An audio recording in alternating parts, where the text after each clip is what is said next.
ଗତକାଲି ରାୟଗଡ଼ା ଜିଲ୍ଲାର ଲାଡ଼ା ନିକଟରେ ଟାପଲ ଘାଟି ତଳେ ଏକ ଭୟାନକ ଟ୍ରକ୍ ଦୁର୍ଘଟଣା ହୋଇଥିଲା, ଯାହା ଫଳରେ ଜଣେ ଲୋକର ମୃତ୍ୟୁ ଘଟିଥିଲା। ମୃତକଙ୍କ ନାମ ହେଲା ପ୍ରଦୀପ ଆଚାର୍ଯ୍ୟ। ସେ ରାୟଗଡ଼ାର ରାଣୀଗୁଡ଼ାରେ ରହୁଥିଲେ।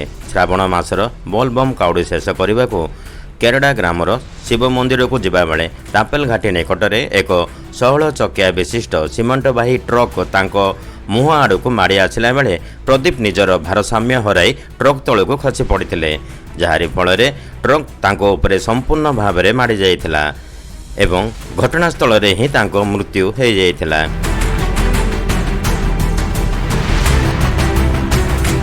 ଏହାରି ଫଳରେ ରାୟଗଡ଼ା ସହରରେ ଶୋକର ଛାୟା ଖେଳି ଯାଇଥିଲା।